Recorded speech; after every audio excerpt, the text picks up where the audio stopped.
அல்லாஹ்வுடைய தூதர் ஸல்லல்லாஹு அலைஹி வஸல்லம் அவர்களுடைய வரலாற்றினை பார்த்து வருகிறோம். இன்றைய தினத்திலே நபி ஸல்லல்லாஹு அலைஹி வஸல்லம் அவர்கள் மதீனாவை நோக்கி ஹிஜ்ரத் செய்வதற்கு அந்த முந்திய இரவிலே நடந்த அந்த நிகழ்வுகள் குறித்து விரிவாக நாம் பார்க்க இருக்கிறோம்.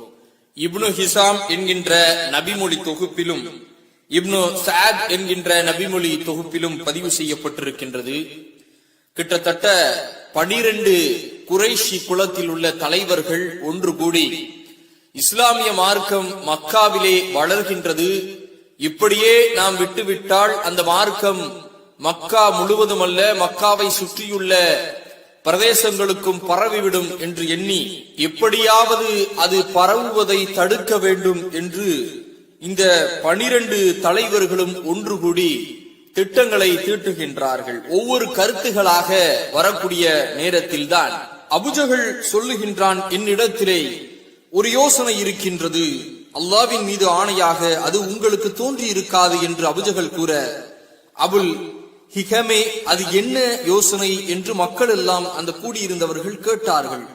அதற்கு அபூஜஹல், நாம் ஒவ்வொரு கோத்திரத்தில் இருந்தும் நல்ல வீரமிக்க குடும்பத்தில் சிறந்த ஒரு வாலிபரை தேர்வு செய்து ஒவ்வொரு வாலிபனுக்கும் மிக கூர்மையான வாழ் ஒன்றை கொடுப்போம், அவர்கள் அனைவருமாக சேர்ந்து அவரை ஒரே பாய்ச்சாக பாய்ச்சி விடலாம் என்றும் அந்த நேரத்திலே அவர் மாண்டு விடுவார் என்றும் அந்த யோசனை தான் என்று அங்கே அபூஜஹல் தன்னுடைய அந்த இதயமில்லாத அந்த அபூஜஹல் இப்படியான யோசனையை சொல்லக்கூடிய நேரத்தில் தான் நஜ்து தேச அயோக்கிய கிழவன், அதாவது அவன்தான் இப்லீஸ், இதை கேட்டு ஆஹா இது அல்லவா யோசனை, இதுதான் சரியான யோசனை, இதை தவிர வேறு எதுவும் சரியாக இருக்காது என்று அங்கே அந்த கிழவன் வேடத்திலே வந்த இப்லீஸ் சொன்னான்.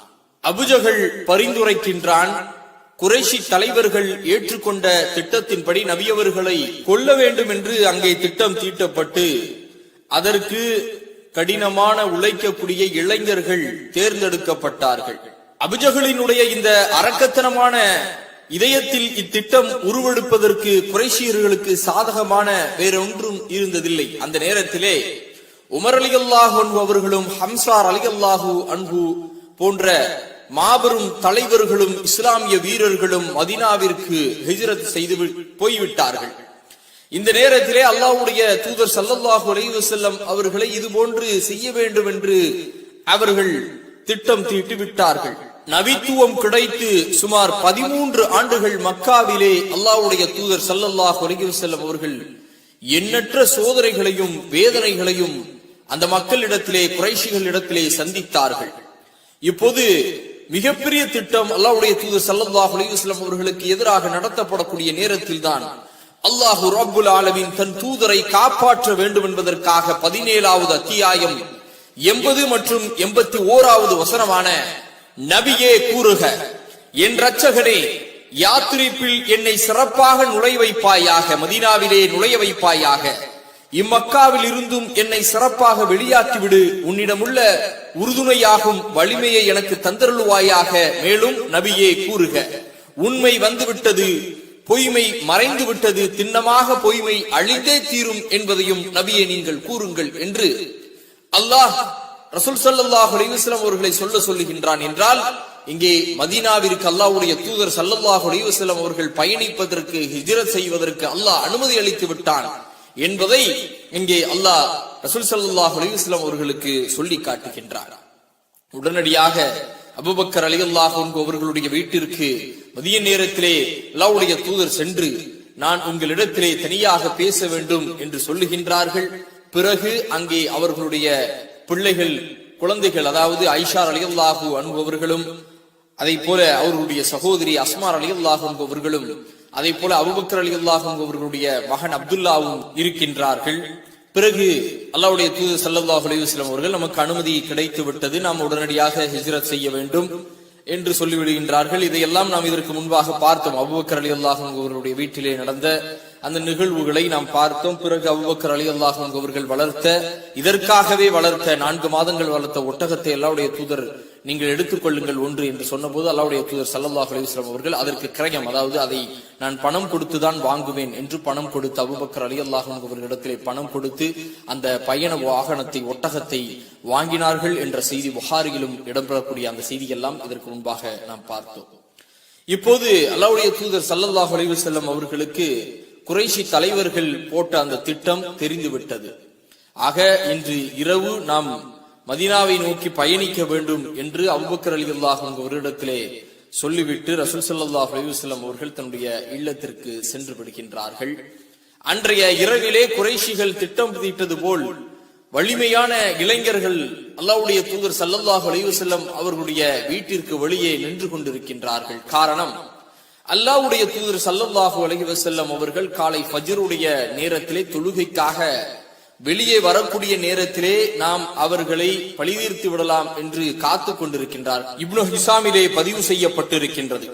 இந்த மோசமான சதித்திட்டம் நிச்சயம் வெற்றி பெறும் என்ற உறுதியான நம்பிக்கையுடன் இருந்தனர்.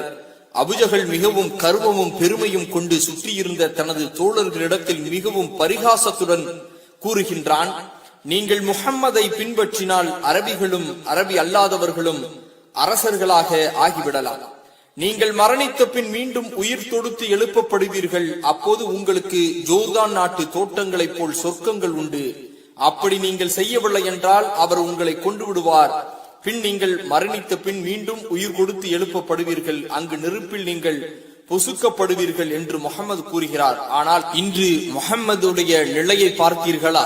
நாம் அவருக்காக காத்து கொண்டிருக்கின்றோம் வெளியிலே என்று அங்கே நின்று கொண்டிருக்கின்றான் அபூஜஹலும் இன்னும் சில வாலிபர்களும்.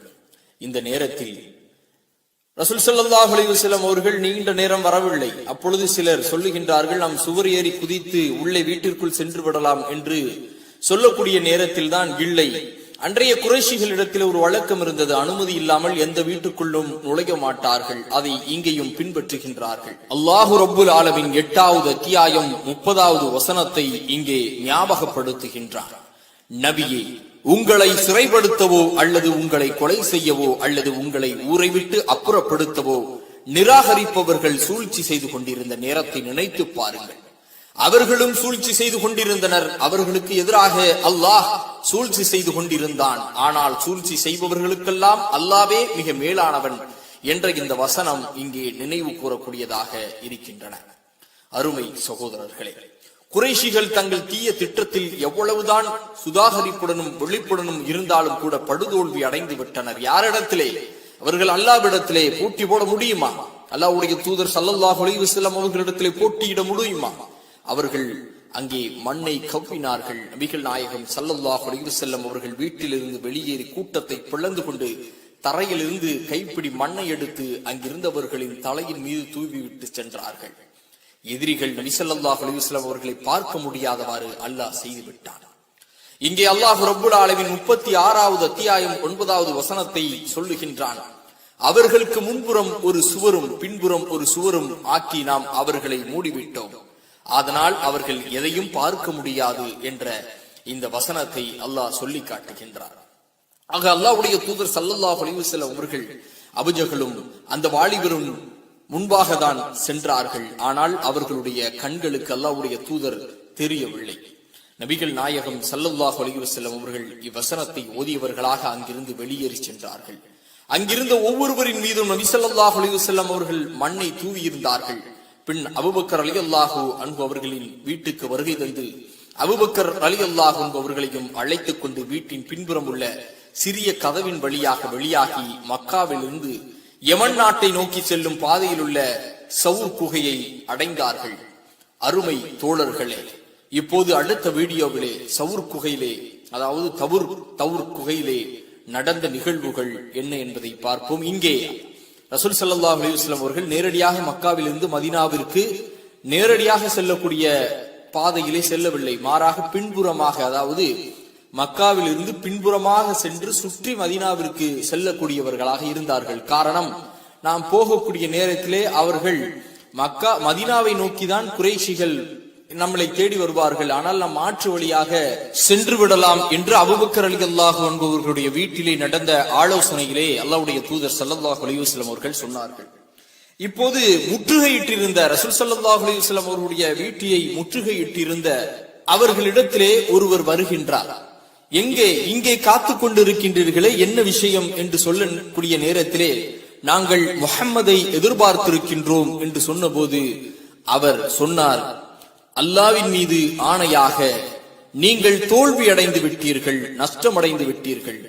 இப்போது சற்று நேரத்திற்கு முன்பாகத்தான் உங்களுக்கு முன்பாக முஹம்மது ஸல்லல்லாஹு அலைஹி வஸல்லம் அவர்கள் உங்களை கடந்து சென்றார்கள். உங்களுக்கு தெரியவில்லையா, நீங்கள் நஷ்டமடைந்து விட்டீர்கள் என்று சொல்லி, உங்கள் தலையின் மீது மண் தூவப்பட்டுள்ளதே, நீங்கள் பார்க்கவில்லையா என்றும் அவர் கூற, அவர்கள் தங்கள் தலையிலை மண்ணை தட்டிவிட்டு அல்லாஹ்வின் மீது ஆணையாக நாங்கள் அவரை பார்க்கவில்லையே, எப்படி அவர் சென்றிருப்பார் என்று திகைத்திருந்தனர். இருப்பினும் கதவின் இடுக்கின் வழியாக வீட்டுக்குள் பார்த்தனர். அங்கு அலி ரலியல்லாஹு அன்ஹு அவர்கள் படுத்திருப்பதை நபி என்று எண்ணி, இதோ முஹம்மது தான் தூங்குகிறார், இது அவருடைய போர்வைதான் என்று கூறி அவர் வெளியேறுவதை எதிர்பார்த்தவர்களாகவே விடியும் வரை நின்றிருந்தனர். ஆனால் காலையில் விரிப்பில் இருந்து அலி ரலியல்லாஹு அன்ஹு அவர்கள் எழுந்து வெளியே வருவதை பார்த்ததும் கைவேசமடைந்து நபி ஸல்லல்லாஹு அலைஹி வஸல்லம் அவர்களை பற்றி விசாரிக்கவே அலி ரலியல்லாஹு அன்ஹு அவர்கள் எனக்கு எதுவும் தெரியாது என்று மறுத்து விட்டார்கள் என்ற செய்தி இப்னு ஹிஷாமிலே பதிவு செய்யப்பட்டிருக்கிறது. தொடர்ந்து எங்களுடைய வீடியோக்கள் கிடைப்பதற்கு கீழ் இருக்கக்கூடிய சப்ஸ்கிரைப் பட்டனை அழுத்தி பக்கத்திலே வரக்கூடிய பெல் ஐக்கானையும் அழுத்திக் கொள்ளுங்கள்.